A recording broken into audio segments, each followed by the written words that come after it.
2005년 5월 12일 미국 미시간주 샌드레이크. 이날 아침 마틴 듀람과 글레나 듀람 부부가 사는 집에서 몇 발의 총성이 울렸습니다.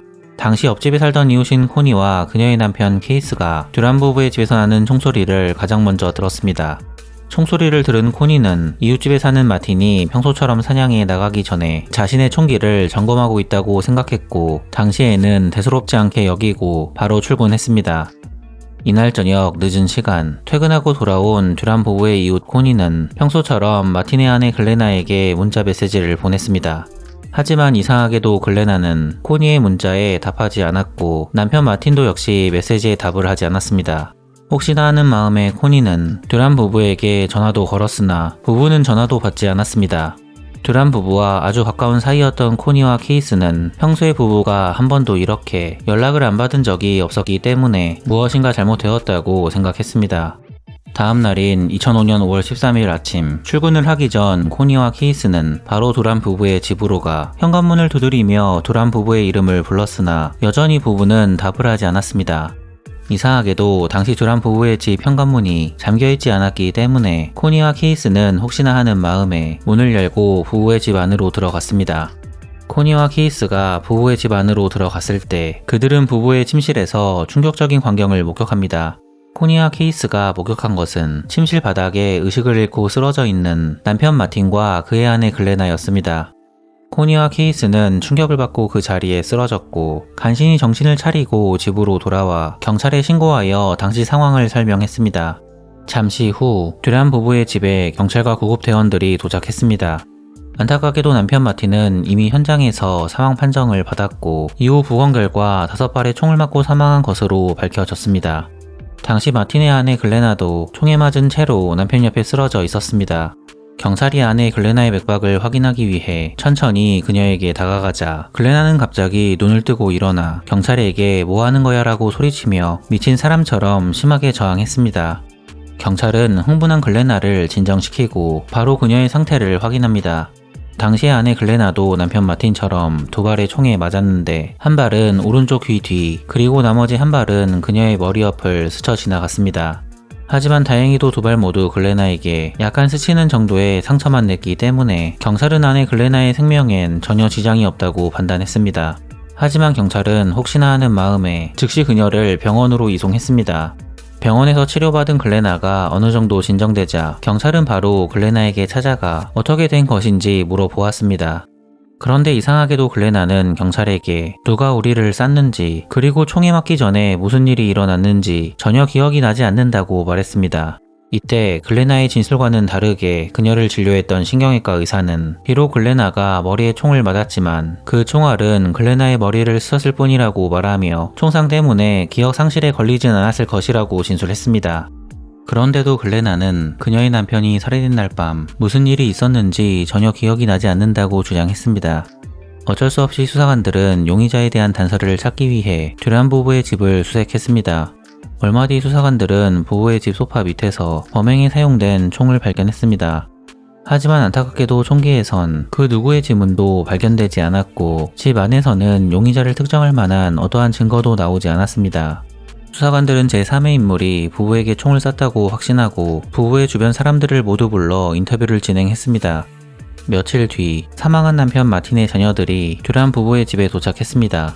당시에 이미 성인이 된 아이들은 독립하여 생활하고 있었고, 아버지 마틴이 사망했다는 소식을 듣고 모두 집으로 돌아온 것이었습니다. 아이들은 갑작스러운 마틴의 죽음에 충격을 받았습니다. 이후 그들은 부부의 집을 정리하던 도중 우연히 서류 봉투에 들어있는 편지를 발견합니다. 봉투 안에는 글레나가 쓴 것으로 보이는 3통의 편지가 들어있었습니다. 한 통은 글레나의 자녀들에게, 그리고 나머지 한 통은 전 남편에게, 마지막 한 통은 글레나의 어머니에게 보내는 총 3통의 편지였습니다. 놀랍게도 글레나의 전 남편에게 보내는 편지에 매우 충격적인 내용이 쓰여 있었습니다. 글레나가 쓴 편지의 내용은 만약 이번 사건으로 자신이 죽게 된다면 전 남편에게 아이들과 어머니를 잘 돌봐달라는 내용이었습니다. 글레나가 아이들과 어머니에게 쓴 편지도 자신의 죽음을 암시하는 내용이었습니다. 깜짝 놀란 마틴의 자녀들은 즉시 이 편지를 경찰에게 넘겨주었습니다. 마틴의 자녀들에게 3통의 편지를 건네받은 수사관들은 이 편지가 사건 발생 전 그녀가 직접 작성한 유서라고 확신했습니다. 수사관들은 글레나가 남편을 죽이기 전 이 유서를 직접 작성했다고 판단했습니다. 수사관들은 처음에 글레나가 남편을 죽이고 자신도 남편을 따라가려고 계획했다가 갑작스러운 심경의 변화로 남편만 죽게 한 것이라고 추측했습니다. 수사관들은 즉시 글레나에게 찾아가 편지를 보여주며 사실대로 이야기해달라고 그녀를 압박했습니다. 수사관들의 주장에 글레나는 어이없다는 표정을 지으며 자신이 쓴 편지가 아니라고 주장했습니다. 하지만 글레나의 주장과 다르게 필적 전문가는 편지의 필적이 글레나의 필적과 일치한다는 결과를 내놓았습니다. 이때부터 수사관들은 수사 방향을 바꿔 아내 글레나가 마틴을 죽인 유력한 용의자라고 판단하고 그녀를 조사하기 시작했습니다. 조사 결과 수사관들은 글레나가 최근에 휴대전화로 범행에 사용된 총기와 그 총기의 사용법에 대해 검색한 흔적을 발견했습니다. 마지막으로 수사관들은 부부의 지인들에게 아내 글레나와 남편 마틴이 돈 때문에 자주 싸웠다는 증언을 확보했습니다. 경찰은 부부의 지인들의 증언과 필적 감정 결과서 그리고 글레나의 인터넷 검색 기록을 보여주며 글레나를 압박했습니다. 수사관의 압박에도 글레나는 여전히 아무것도 모른다고 말했습니다. 그녀는 자신도 이번 사건의 피해자라고 주장하며 이런 식으로 하면 더 이상의 수사 협조를 거부한다고 선포합니다. 수사관들은 글레나가 범인이라고 확신했으나 아쉽게도 수사관들이 가지고 있는 물적 증거라곤 듀란 부부의 지인들의 증언, 그리고 글레나가 쓴 것으로 추측되는 편지, 마지막으로 글레나의 인터넷 검색 기록이 전부였습니다. 수사관들이 확보한 증거들은 모두 정황상의 증거이기 때문에 당연히 법원은 증거 불충분을 이유로 글레나에 대한 영장을 발부해주지 않았습니다. 결국 이렇게 마틴 듀람의 죽음은 미스터리로 남게 되었습니다. 시간이 흘러 사건이 발생한 지 1년 뒤인 2016년 5월, 마틴의 가족들은 2분짜리 비디오 테이프를 언론사에 제보했습니다. 이 2분짜리 영상은 빠르게 미국 전역으로 퍼져나갔고 이 영상 덕분에 마틴의 아내 글레나의 추악하고 더러운 모습이 세상에 공개됩니다. 1980년 10대 소년 마틴 듀람은 글레나라는 이름의 아름다운 소녀를 처음 알게 되었고 곧 그녀에게 첫눈에 반합니다. 얼마 뒤 마틴은 자동차 극장에서 글레나와 함께 영화를 보던 도중 그녀에게 평생 함께하자고 로맨틱한 고백을 했습니다. 글레나는 환한 미소를 지으며 알겠다고 말했고 커플은 그렇게 10대 시절 대부분을 함께 했습니다. 마틴과 글레나 커플이 결혼까지 할 것이라는 주변 사람들의 생각과 다르게 그들은 정말 사소한 이유로 헤어집니다. 그 두 남녀는 이별의 아픔을 극복하기 위해 글레나는 밥이라는 남자와 결혼했고 마틴도 바로 크리스티나라는 여성과 결혼합니다. 글레나는 박과의 사이에서 세 자녀를 두었고 마틴도 크리스티나와의 사이에서 두 자녀를 낳았습니다. 이렇게 마틴과 글레나는 언제 그랬냐는 듯 서로 완전히 잊은 채 사랑하는 배우자와 함께 행복한 나날을 보냈으나 그들의 행복은 오래가지 않았습니다. 1995년 어느 날 마틴은 직장에서 일을 마치고 집으로 돌아오던 도중 다른 차량에 치이는 사고를 당했습니다. 갑작스러운 교통사고로 그는 큰 부상을 입었고 심지어 외상성 뇌손상 진단까지 받게 됩니다. 마틴은 사고 이후 뇌손상으로 인해 성격이 180도 변해버렸습니다. 그는 누구에게나 친절하고 재미있는 남자에서 아내의 이름과 아이들의 이름도 잘 기억하지 못하는 괴팍하고 폭력적인 남자가 되었습니다. 이 사고 때문에 마틴은 병원에서 장애 판정을 받게 되었습니다. 설상가상으로 마틴은 다니던 직장도 잃고 장애 수당을 받으며 온종일 집에서 시간을 보내야만 했습니다. 마틴의 아내 크리스티나는 매일매일 옆에서 마틴을 간호했습니다. 하지만 종일 장애인이 된 남편 마틴의 괴팍한 성격을 받아주는 일은 절대로 쉬운 일이 아니었습니다. 결국 마틴을 감당하기 너무 버거웠던 크리스티나는 집에서 나왔고 곧바로 남편 마틴에게 이혼 소송을 제기했습니다. 처음에 마틴은 아내의 이혼 소송에 큰 충격을 받았습니다. 하지만 아내 크리스티나가 자녀들의 양육권과 새끼일 때부터 아내와 함께 키운 애완동물 앵무새 버드의 소유권을 모두 포기한다고 하자 마틴은 흔쾌히 이혼 서류에 도장을 찍었습니다. 비슷한 시기 마틴의 첫사랑 글레나도 남편과 성격 차이로 이혼합니다. 우연한 기회로 마틴과 글레나는 서로가 이혼한 사실을 알게 되었습니다. 마틴과 글레나는 용기를 내어 서로 연락했고 운명적으로 다시 교제를 시작합니다. 2004년 글레나는 마틴이 사고로 장애를 얻었다는 사실을 처음부터 알고 있었으나 전혀 개의치 않고 마틴에게 결혼하자고 이야기했습니다. 글레나의 프로포즈에 감동을 한 마틴은 눈물을 흘리며 알겠다고 말했고 이렇게 둘은 부부가 되어 제2의 인생을 시작했습니다. 글레나를 너무 사랑하고 신뢰했던 마틴은 결혼 이후 모든 경제권을 글레나에게 넘겨주었습니다. 당시 글레나는 직장을 다니면서 남편 마틴도 간호하는 매일매일 힘든 일정을 소화해야 했으나 전혀 불평하지 않고 마틴과 행복한 결혼 생활을 이어나갔습니다. 2010년 교통사고의 후유증으로 인해 마틴의 상태가 점점 악화되자 글레나는 다니던 직장을 그만두고 남편의 전업 간병인이 되기로 했습니다. 이때부터 글레나는 국가에서 간병인 수당도 받으며 남편을 돌볼 수 있게 되었습니다. 아내 글레나의 헌신을 본 마틴은 자신이 전생에 나라를 구했다고 생각합니다. 그래서 항상 그는 아내 글레나에게 감사한다고 말했으나 사실 글레나는 남편이 모르는 엄청난 비밀을 숨기고 있었습니다. 글레나는 남편과 결혼한 이후 수년에 걸쳐 남편의 재산을 도박에 탕진했습니다. 검소한 성격의 마틴과 다르게 글레나는 돈만 있으면 카지노에 가서 도박하는 도박 중독자였습니다. 사실 글레나가 전 남편과 이혼한 이유도 도박 중독 때문이었습니다.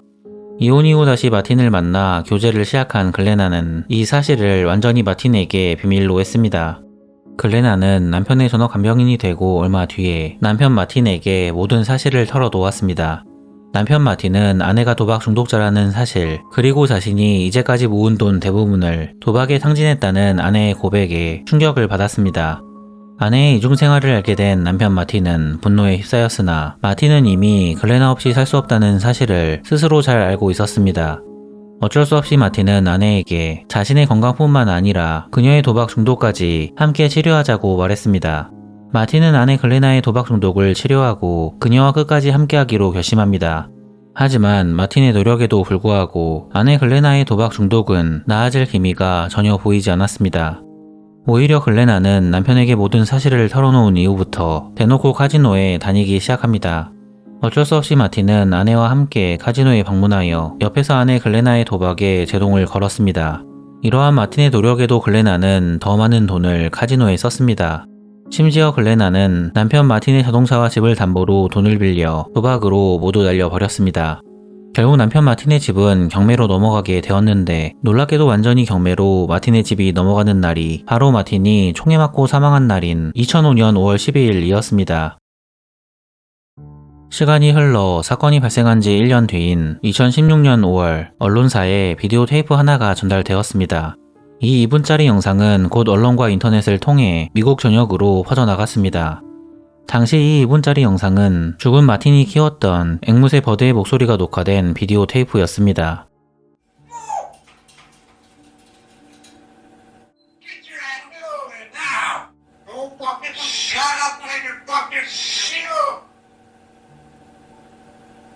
앵무새 버드는 종종 괴로움을 느끼며 비슷한 대화를 계속해서 반복했습니다. 이 영상은 마틴의 전처 크리스티나가 찍은 영상이었습니다. 마틴이 사망한 이후 그가 키우고 있던 앵무새 버드는 전처 크리스티나가 데려갔습니다. 1년 전 크리스티나가 앵무새 버드를 데려간 지 2주 후 갑자기 앵무새 버드는 당시 마틴과 글레나 사이에 오간 대화를 오싹하게 재현했습니다. 영상을 촬영한 크리스티나는 앵무새 버드가 범죄를 목격한 것 같다고 수사관에게 이야기했습니다. 하지만 당시 수사관들은 크리스티나의 주장을 심각하게 받아들이지 않고 바로 무시해버렸습니다. 결국 크리스티나는 앵무새 버드의 모습을 촬영한 이후 거의 1년 동안 괴로워하다가 마틴의 가족들의 도움으로 용기를 내어 함께 비디오를 언론사에 제보했습니다. 크리스티나는 이 영상이 대중의 관심을 받게 되면 경찰도 자신의 말을 믿어줄 것으로 생각했습니다. 정말 그녀의 예상대로 이 영상은 미국뿐만 아니라 전 세계의 관심을 끌었습니다. 결국 영상이 공개된 지 3주 후 경찰은 글레나를 남편 마틴을 살해한 혐의로 체포하고 1급 살인과 총기 소지 혐의로 기소합니다.